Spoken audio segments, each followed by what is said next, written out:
The Dirt with me, Mike Howell, an economics podcast where I present the down and dirty agronomic science to help grow crops and bottom lines. Inspired by economics.com, farming's go-to informational resource, I'm here to break down the latest crop nutrition research, news, and issues, helping farmers make better business decisions through actionable insights. Let's dig in.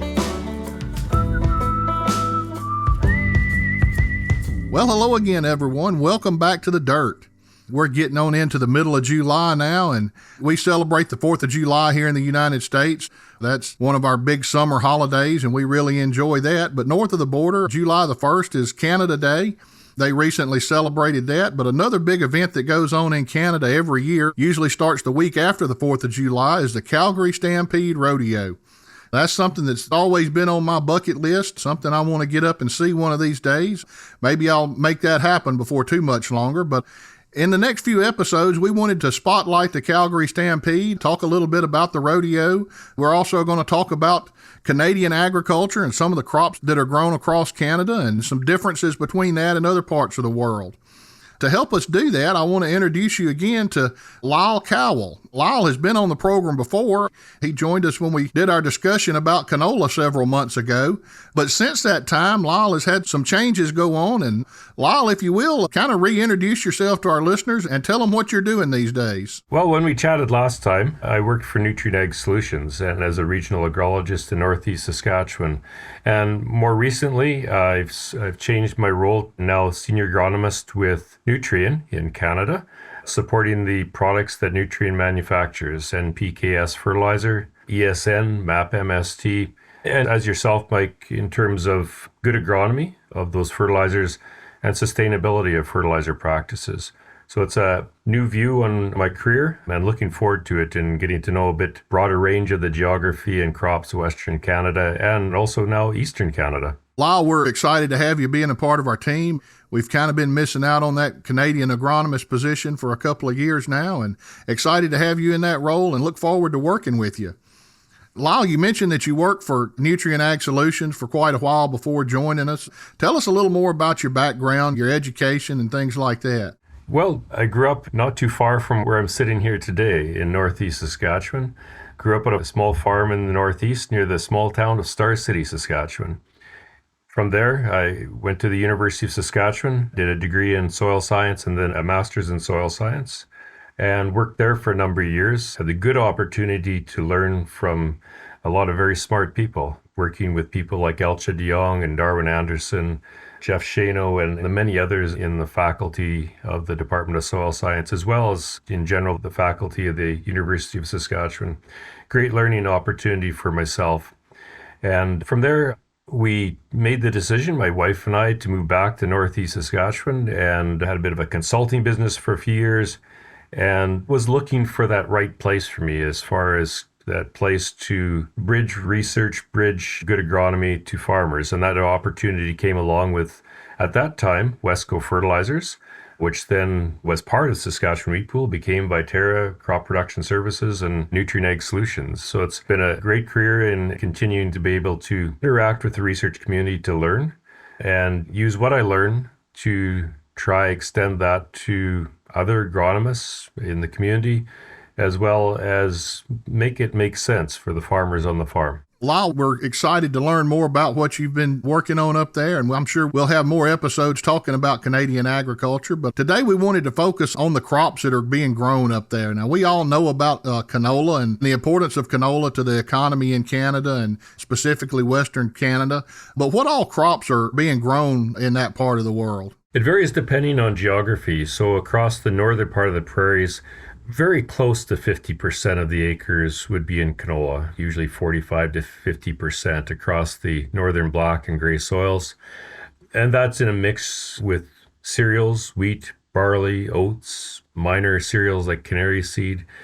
As you go south across the prairies, you'll see a bit of a change. The southern prairies, you'd see more durum and a transition to a lot more pulse crops, legumes such as lentils, peas, and chickpeas, which have always retained an important part of our cropping rotation. Broader scale, you go into Some of the southern regions of Manitoba, you'll run into a lot more crops familiar to yourself, Mike. A lot of corn and soybeans. And that would be the case as well in southern Alberta, and in particular in some of the irrigated districts of southern Alberta. It's a fairly broad range of crops. There's probably another dozen crops that I didn't mention, crops that are very important like flax and others. But that's the general landscape of cropping in the Prairie province of Western Canada. A big geography that tends to farm with fairly similar techniques across Western Canada.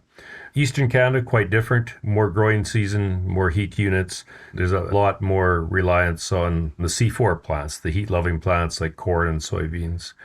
So we can learn back and forth between each region as far as farming practices and fertilizer practices. It can be different, but you can still be the same and learn from each other. That's exactly right. Now, Lyle, one thing you did mention was one of the minor crops. You said canary seed. Now, when I think about canary, I think about a little bird that's flying around. Obviously, there's a crop named canary as well. Enlighten me a little bit. That's a new one on me. What is canary? Yeah, sure. So annual canary seed, a lot of these smaller crops, I referred to them as minor crops in Western Canada, and yet Western Canada is often the big player in some of these minor crops, and that includes canary seeds. Canary seed is actually seed primarily produced for bird seed, including canaries. And if it weren't for the canary seed crop in Saskatchewan in particular, the canaries of New York City might go hungry. It's a very important crop, even though it's in small acres. Same thing with a lot of the other minor crops. Mustard. I'm sure that a lot of the ballparks in the States love to have their mustard on their hot dogs. And if it wasn't for the yellow mustard crop and oriental mustard crop in Saskatchewan, there wouldn't be yellow mustard and there wouldn't be Dijon mustard for a lot of France. A lot of these minor crops don't have great acreage coverage, but are still very important in terms of those crops on a world scale. Lyle, let's dig in a little bit on some of these major crops. How are the growing conditions this year? What are the crops looking like at this point of the growing season? Well, there's one thing about Western Canada. It's almost all dryland agriculture and in a tough environment. It's a short growing season and almost entirely dryland agriculture. And if there's one thing that's consistent in Western Canada, it's the lack of consistency in growing conditions. And that's the way it is every year. We will always have areas that have a little bit too much rain once in a while, and we will always have some areas that are suffering from drought. And that's the case this year. Where I sit here today in Northeast Saskatchewan, crops are good. They're not exceptional, but they're good crops. Not too much rain, not too much drought. We'll end up with pretty good crops. Up in northern Alberta, up in the Peace region, which often struggles with a short season and some tough growing conditions, thankfully this year has some fantastic crops. And it's great to see that for that big Peace region. And not atypical for Western Canada, it's drier as you go south across the prairies. The brown soil zones, which are brown soil zones because they've developed under drier conditions, are having a tough go of drought this year. So Western Saskatchewan, Southwest Saskatchewan, Southern Alberta, it's a little dry, and we have to feel some concern for their crops across that area. Manitoba, which is usually an area that struggles more with excess rain than a lack of rain, is actually a bit dry. One thing that is very consistent across Western Canada this year, whether it be wet or dry, is that the crops are very early. We had a very hot June, hot in terms of Western Canadian hot, lots of plus 30 degrees Celsius days. Our crops are in general across Western Canada are a week to 2 weeks earlier than normal. Right now, fungicide season is already coming to a close, and we should just be starting to think about it right now. We're going to see a crop that is going to be harvested probably 10 days to 2 weeks earlier than normal. That's a good thing. I mean, in the end, one thing we always know in Western Canada is that winter is coming, and harvesting an early crop is still going to be a good thing for us. Lyle, one crop that we haven't mentioned very much about, and some people classify it as a crop and some think it's not a crop, but that's forages. Are there a lot of forage acres in Canada? There's a lot of forage acres. And you're right, we forget about it as a crop. And yet it's true that there's a lot of native prairie rangeland, but the seeded forage acre, be that for hay or grazing or making silage or whatever it may be for, is actually one of the major crops in Western Canada. There's probably more acres of forages in Alberta than there is of barley, and we forget that. Unfortunately, we often forget about it in management too, and in particular fertilizer management. It can be very productive. It feeds an important agricultural system through cattle and other livestock. It makes good use of a lot of land that is not well suited to annual crop production, be they wet areas or saline areas or whatever that marginal condition might be. It is a very important crop. But like I say, we often forget about those acres in terms of agronomy, and we often forget about them right on the farm. We don't manage them like we do the canola and the wheat and the other annual crops. It's really unfortunate that that's the case. Yeah, that's the way it is in most places. Now, there are some people that really manage their forages and try to get good high yield in forage production and get the protein levels up. And we all know the relationship between nitrogen and sulfur and forming that good protein, but it's going to take nutrients to make that crop perform to its best. Lyle, if growers are harvesting this forage for hay, how many hay cuttings can you usually get during a year in your part of the world? Where I'm from, down in the southern U.S., we can get 3 to 4 good hay cuttings a year, depending on the weather conditions. I'm betting that you can't quite get that many. We cannot. No, we certainly cannot. We've got two things going against us. One, dryland agriculture, often with a little short of moisture and a short season. We will be looking at 1 or 2 cuts of hay. And I would say there's probably a lot more acres of hay that is cut once than there is twice across Western Canada. A lot of the alfalfa might get 2 cuts, but other than that, it's generally 1 cut of hay. Lyle, talking about forages, I did want to mention, if listeners are interested in finding out more about forages and the nutritional needs for forages, we do have a new publication on our economics website. It's talking specifically about nutrient management in forages, and there's a lot of great information in there about the importance of fertilizer management and how to grow better forages. Anybody that has forages, I would highly encourage you to check that out and get some more information on it there. I really agree, Mike. It's an excellent publication, and it's well written. It's informative. It has the editing skills as the experts in the field. There's some excellent publications on the economics website that really should be well utilized by agronomists and farmers. And that includes the forage guide. It's very, very good. Lyle, you probably remember me talking back a couple of weeks ago. I was in Fargo, North Dakota, was there for a couple of meetings and visited a few fields there. But one thing that really got my attention while I was in Fargo was how long the days were. Now, I've always known that the further north you go during the summer, you have longer day lengths, but I didn't really pay much attention to it until I made that trip a few weeks ago. Here in the southern U.S., where I'm at, we may have 12 to 14 hours of daylight during the summertime. But I noticed when I was there in early June, they were already getting 14 or 15 hours of daylight. I think the days were still getting a little bit longer for a few more weeks anyway. But how does that change in photo period affect crops? Day length is a big deal to us across Western Canada. Everybody knows when the shortest day is in December, and everybody knows when the longest day will be in June, because our short summer and our long winter, it's always looking forward to the days getting a little longer in the wintertime, so we don't have to drive home in the dark every day. June 21st, in about that date, we all know that that's the longest day of the year in Western Canada. And it's a long day. I was thinking about that just last night, Mike. I was sitting outside at 10 o'clock in the evening as the sun was just going down. And that has a big impact on our crops. It doesn't just make our summers a great summer with lots of time to be outside in the nice conditions, but that makes a big deal for our crops. We're a long ways north, and we are in an area that has late frosts in the spring and early frosts in the fall. Why we can get crops successfully started and harvested in this short season is all about day length. And we need to make good use of that day length so that we can try to have our crops rapidly growing during the longest period, those long days in the end of June and early July. Those are going to be the crops that are most successful.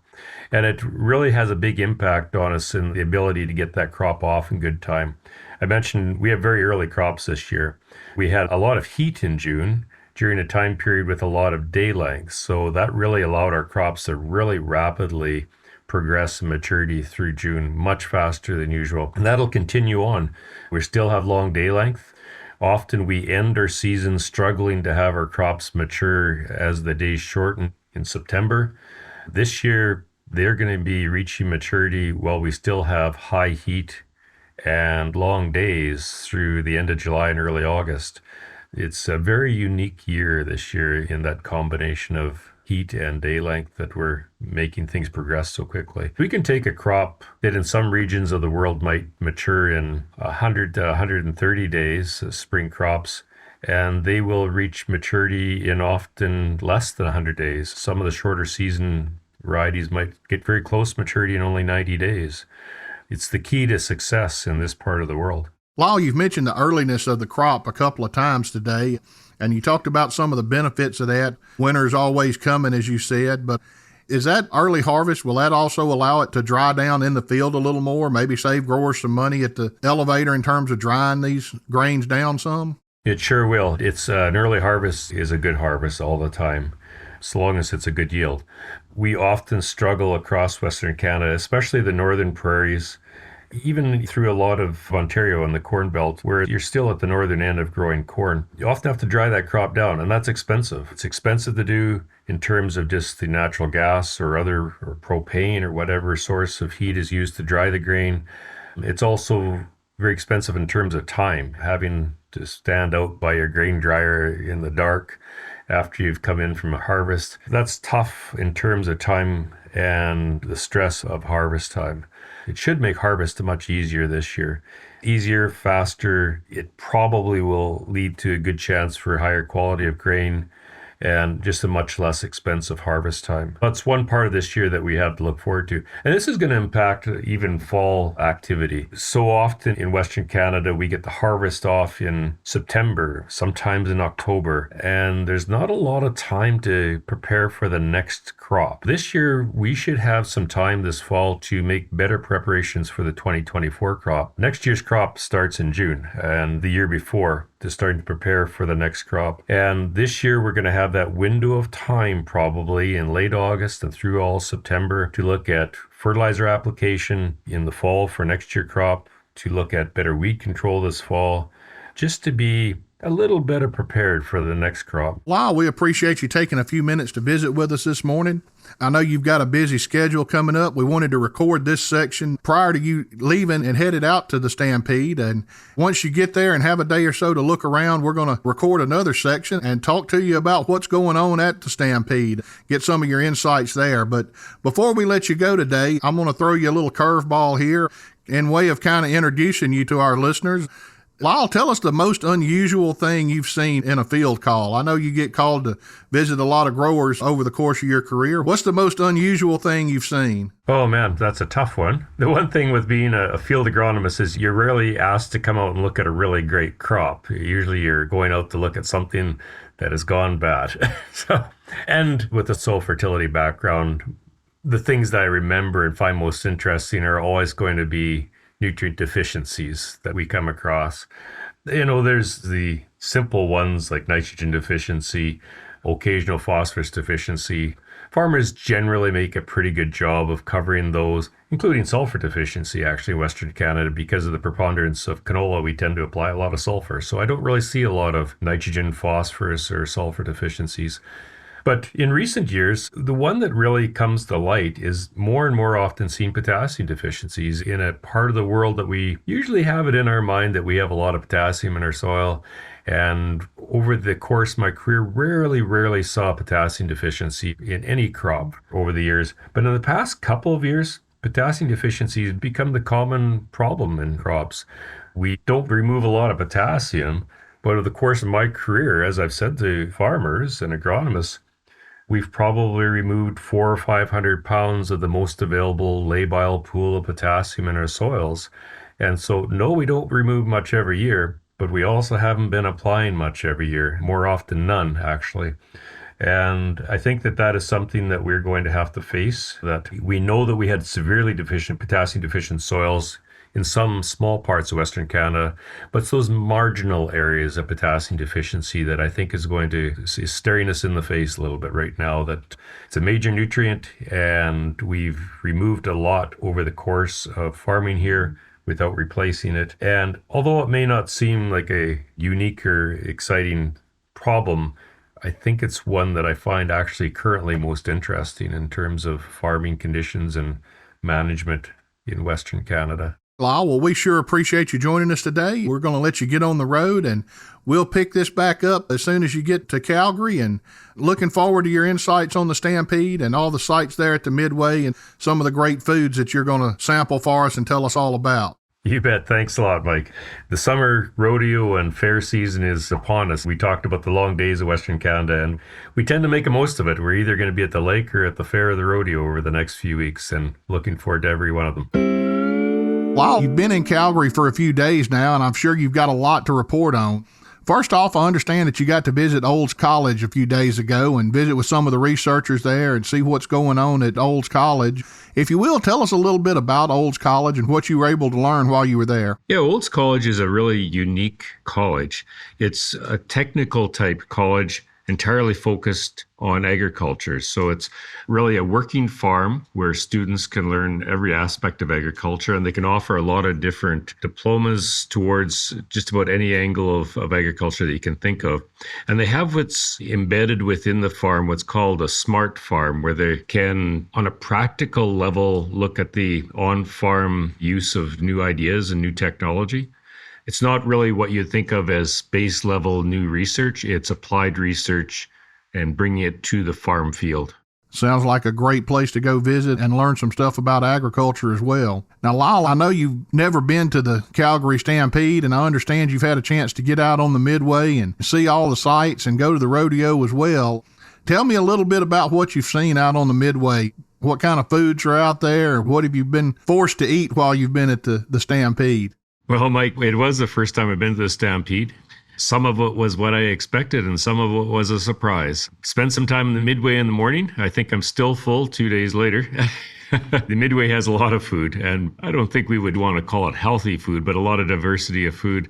I tried a lot of it as much as I could. The classic Canadian foods like poutine, corn dogs, but then you get the things like mustard flavored ice cream and hot dogs stuffed into pickles and things like that. Mustard flavored ice cream? You got to talk a little more about that. That just sounds disgusting. I thought it would be too when I saw it. Both ketchup and mustard flavored ice cream, soft ice cream. But it's really good. Sometimes you think, man, this is going to be bad. But that combination of flavors is, well, just like in Canada, we have ketchup flavored chips, which I don't think you've probably ever had, Mike. No, I haven't tried those yet. We will get some to you. It was really actually quite good. And that's a fun thing about something like a Midway is the wild and crazy ideas that people can come up with for new combinations of food can actually be pretty good sometimes. Sounds good. I always like to travel to Midway and see what's out there. Here in the South, everything is cooked in one of two ways on the Midway. It's either fried or deep fried. Is that the same way at Calgary, or they do different cooking techniques as well? There is a lot of deep fried food, anywhere from desserts like deep fried Oreos and other deep fried desserts. Yes, the deep fryers work overtime at a Midway, and it's not a place that you're going to go get a salad. You might find some deep fried pickles, but that'd be about as close as you'd get. That's pretty much the theme. A lot of deep fried food. A lot of very, very, very sweet desserts.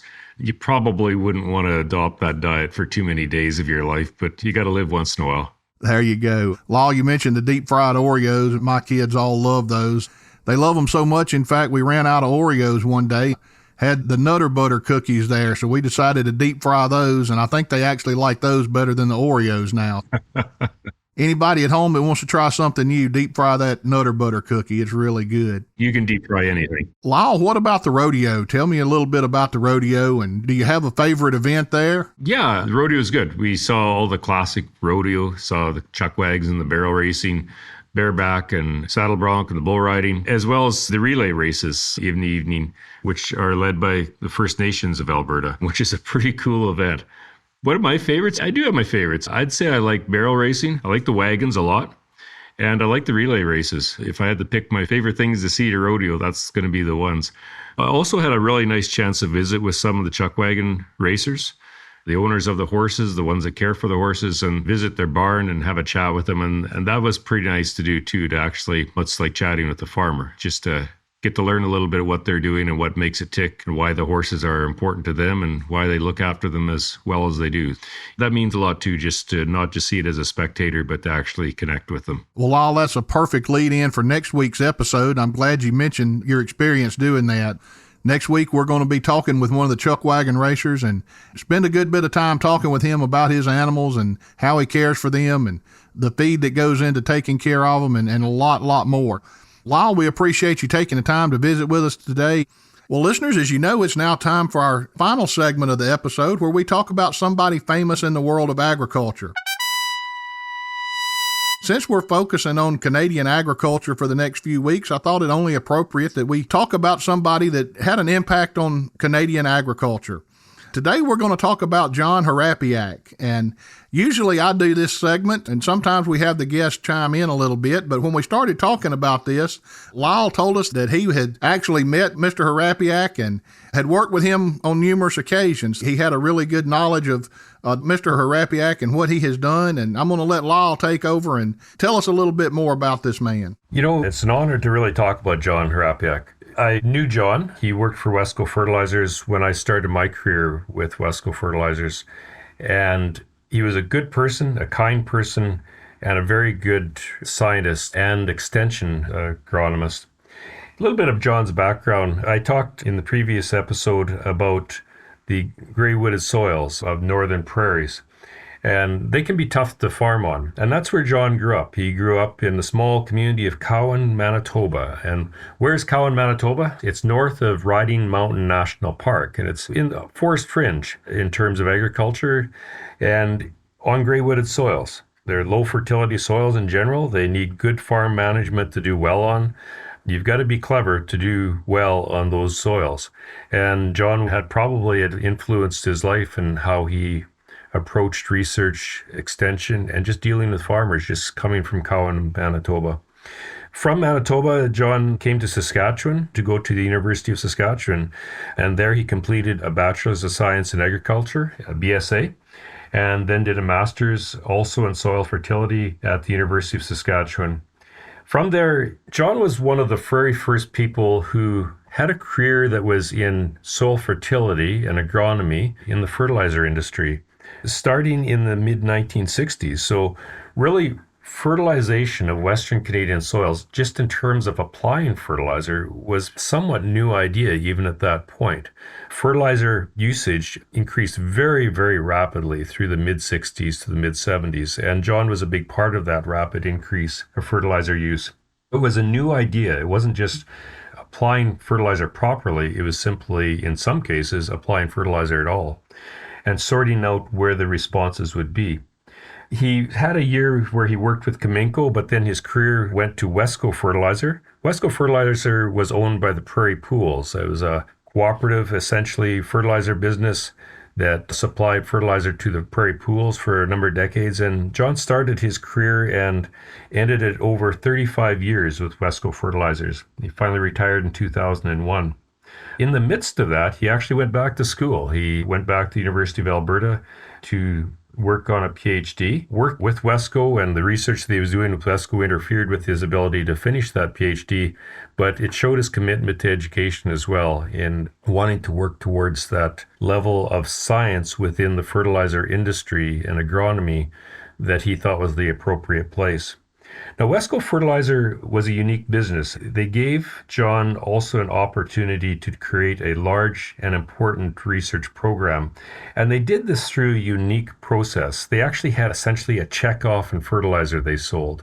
So initially, it was 10 cents for every ton of fertilizer sold, which eventually increased to 50 cents for every ton of fertilizer sold. And that went into a research fund.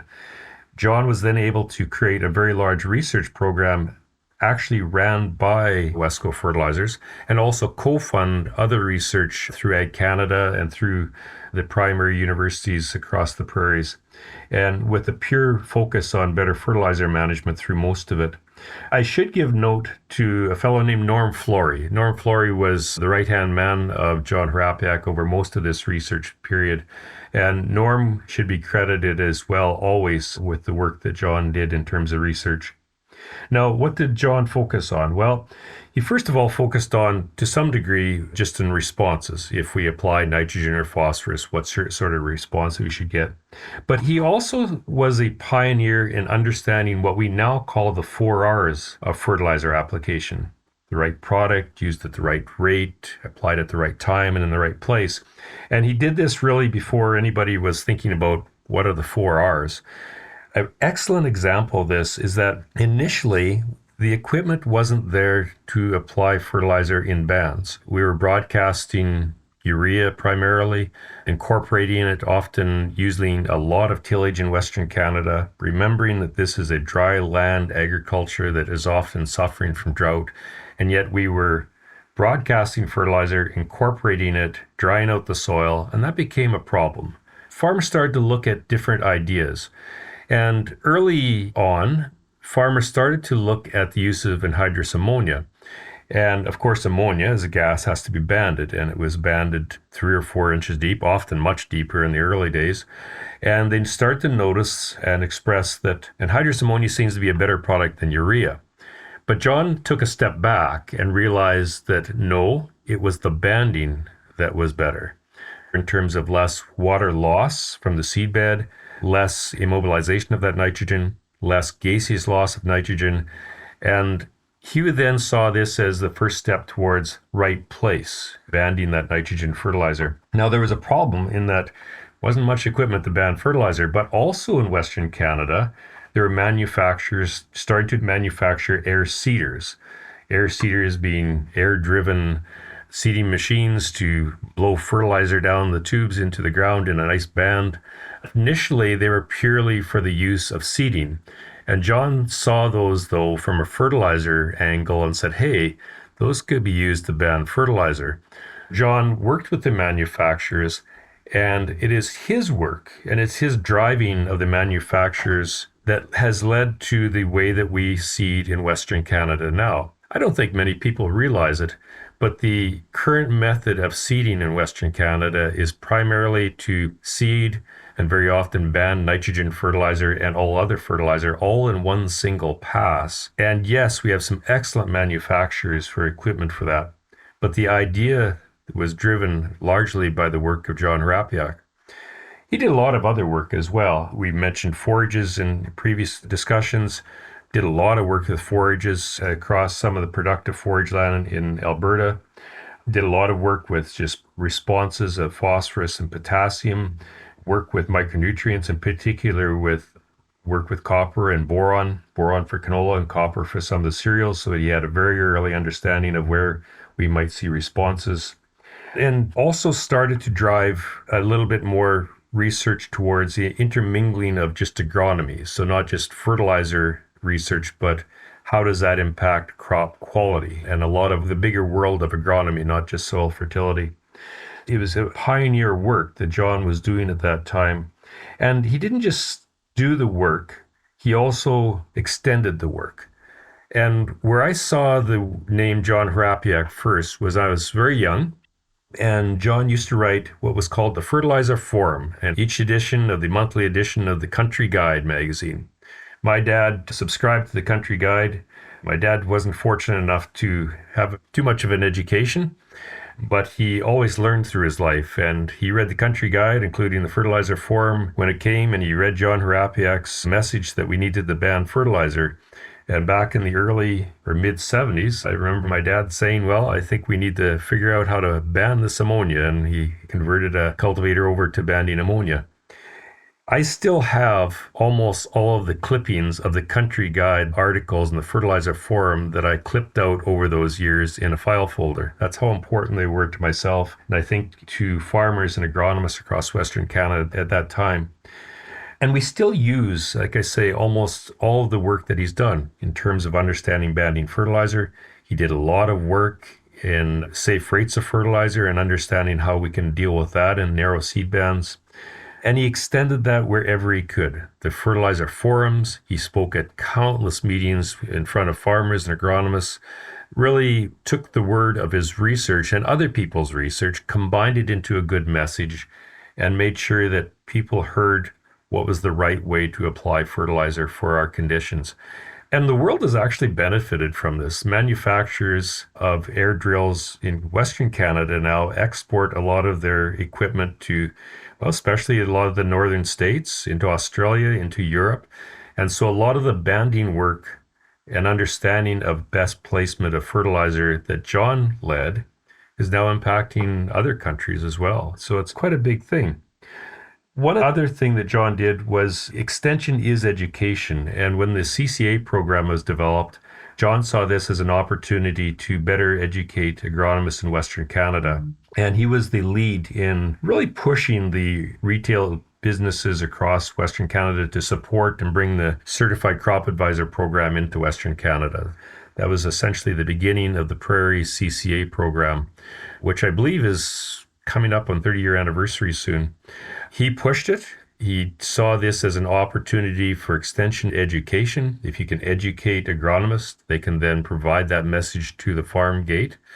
And it's been successful. The Prairie CCA is the largest CCA area in terms of numbers in the program. And that's largely, again, to John's incessant pushing of better messaging to agronomists and to farmers, taking that science that he understood of his own and of others and making sure it got to the farm gate. And he was recognized as the distinguished agronomist in Alberta. He became a fellow of the Agriculture Institute of Canada, but he was also recognized at the farm gate. If John were here with us today, he'd probably say that it was his recognition by the farmers for his work that would be most important to him. And just to wrap up, I will always remember the advice that he gave to the young Lyle Cowell when I started my career. And he said it often and over many times, and that was, what is good for the farmer is good for the industry. And that was true then, and it's true now. And it's something that I've repeated to colleagues, to farmers within the industry, that if it's good for the farmer, it will be good for the industry. And that is advice that, not from me, that's advice from John Harapiak, a fellow that we should remember and respect and repeat his methods in terms of extension. I really appreciate this opportunity to remember John, an important figure in Western Canadian agriculture. Wow, we appreciate you talking about John Harapiak and his contributions, not only to Canadian agriculture, but to agriculture worldwide. And I know you did a much better job talking about him than I could have done. Listeners, we're going to close this episode today. We really appreciate you tuning in. We hope you've enjoyed our first segment talking about Canadian agriculture and the Calgary Stampede. Next time, we're going to bring you some more exciting events from the Calgary Stampede.